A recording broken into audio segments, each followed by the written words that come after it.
자, 국감 앞두고 여당은 민생 국감을 외쳤고요. 야당에서는 김 여사 의혹 집중적으로 다루겠다고 선언을 했습니다.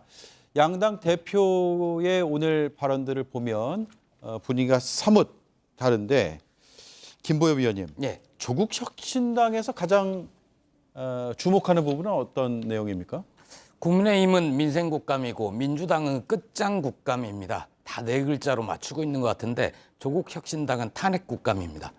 조국 혁신당은 7월 말부터 탄핵추진위원회를 만들어서 윤석열 대통령의 탄핵의 증거를 모으고 법리를 검토를 해왔습니다. 그런데 이제 여러 증거와 증언들을 바탕으로 확인된 의혹들이 있지 않습니까? 예. 이게 구체적으로 어떤 헌법의 조항, 법률 조항을 위반을 했는지 중대한 위법으로 이어질지 검토를 해왔습니다. 그리고 머지않아서 대통령 윤석열 탄핵소추안을 보실 수 있을 겁니다.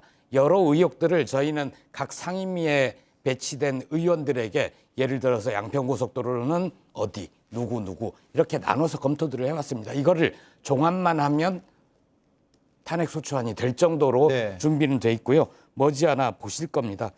용산 대통령실이나 국민의힘은 탄핵 이 두 글자를 들으면 거의 경기를 일으키고 반헌법적, 위헌 이런 표현을 쓰는데 전 정말 이해가 안 갑니다.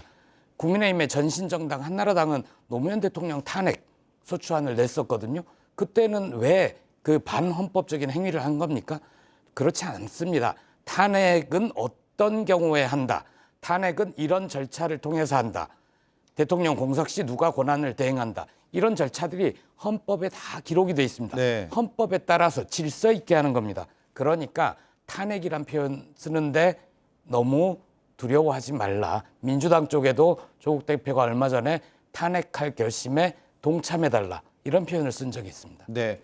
그런데 민주당의 생각은 꼭 같지는 않은 거 아니에요, 지금? 탄핵 국감을 하겠다, 끝장 국감을 하겠다, 뭐가 다른 겁니까? 끝장국감은 이게 이제 윤석열 정부라고 가정하에서 그 윤석열 정부의 실정에 대해서 국감을 하는 게 통상적이잖아요. 근데 끝장국감은 김건희 여사에 대한 끝장국감입니다. 예. 그러니까 지금 현 2년 6개월 동안 흘러간 윤석열 정부가 알고 봤더니 김건희 정부였다라는 것이지요. 뭐 정치, 경제, 문화, 사회 모든 국정 전반에 있어서 또 김건희야? 온통 김건희야? 라는 말들이 정말 시중에 팽배하고 있습니다. 그런 차원에서 보면 지금 뭐 자료에도 나오지만 산더미처럼 쌓여 있습니다. 그래서 이 산더미에 쌓인 것을 국민이 위임한 거부권으로 대통령이 뚝을 막아서 보호하고 있지만 국정감사를 통해서 이걸 하나하나 조목조목 파헤쳐서 국민들한테 그 의혹을 풀어줄 것들이 결국에 야당의 책무이기 때문에 네. 윤석열 정부 뭐 처지는 딱하지만 김건희 정부라고 지금 명명하면서 끝장국감을 할 수밖에 없다. 좀 그런 말씀 드리고 싶습니다. 네. 이준우 의원님, 결국 뭐 사실관계가 어떤 것들이 드러나느냐가 상당히 중요할 것 같고요. 국정감사에서. 또 국민 여론은 어떻게 움직일 것인가 이것도 여당 입장에서 상당히 예의주시해야 될 부분 같아요. 네, 그렇습니다. 민주당에서는 끝장 토론, 탄핵 국감, 끝장 국감 이렇게 말씀하시는데요. 저희는 이 사실 국감 자체가 지금 현재 굉장히 기울어진 국감이다. 저희는 이렇게 보고 있습니다. 왜냐하면 증인들 채택부터가요. 굉장히 지금 0대 빵, 뭐 40대 뭐 60 이런 수준이 아닙니다. 예. 0대 빵 수준입니다. 저희가 요청했던 국감 주요 증인들이 있습니다. 예를 들면 문다혜 씨 같은 경우 있지 않습니까? 어머니한테 현금 5천만 원 받은 거, 아버지 인세 받은 거, 사위 직원 채용시켜주고 또 그 경제적 이익 본 것들 이런 핵심 증언인데 문다혜 민주당에서 반대해가지고 증인 채택 안 됐습니다. 예. 그래서 서해 공무원 피격 사건 그 피해자 형이 직접 나와서 민주당이 어떻게 자기한테 와서 회의를 했는지 증언하고 하겠다는데도 불구하고 증언 채택이 안 됐습니다. 그리고 추미애 장관 아들 특혜 휴가 탈영 의혹 있지 않습니까? 이거 관련해서도 증인 혜택이 안 됐습니다. 그리고 마지막으로 권순일 대법관 이분이 이재명 대표의 300만 원 선거법 위반 이거에 대해서 무죄 판결을 주도했던 분입니다. 네. 그러고 나서 이분이 화천대유에서 50억 클립에 들었지 않습니까? 이분도 증인 채택이 안 됐습니다.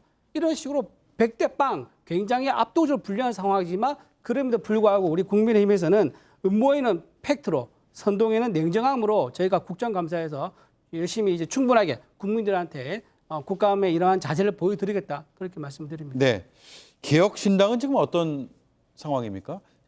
지금 뭐 탄핵이다, 끝장이다 여러 이제 상당히 격한 이제 발언들도 나오고 있고 네네. 지금 여당에선 방어에 주력할 텐데요. 네. 저희 같은 경우는 사실 민주당이 이재명 지키기에 나서고 국민의힘이 김건희 지키기에 나설 때 저희는 국민을 지키겠다라는 모토로 정책 국감을 좀 하려고 합니다. 네. 이제 국감이라는 것은 어쨌든 1년의 그 정부의 정책의 결과가 어떻게 나왔는지, 제대로 운영이 되고 있는지, 작년에 우리가 세운 예산들은 잘 집행이 되고 있는지 이런 것들을 다 꼼꼼히 들여다봐야 되는 내용이거든요. 근데 그런 내용은 지금 거의 실종이 됐습니다. 지금 모든 것들이 다 정쟁으로만 흘러가고 있어요. 물론 김건희 여사의 문제도 굉장히 중요합니다만 저희가 청문회도 하고 상임위에서도 얘기를 하지 않습니까? 근데 국감장까지 끌고 들어와서 이렇게 하고 있어요. 또 국민의힘도 오늘 보니까 뭐 보건복지 이런 데서 문다혜 전 문재인 대통령 따님의 음주운전 이야기만 열심히 하고 계시더라고요. 저희는 이런 국감을 할 거면은 국정감사의 실효성에 대해서 다시 생각을 해봐야 되는 게 아닌가. 예. 저희가 정부 정책이 제대로 가고 있는지 요거를 보고 그 제대로 된 방향성을 제시하는 것이 국감의 본연의 모습이다. 개혁신당은 그런 국감을 좀 하고 싶다 말씀을 드리겠습니다. 네.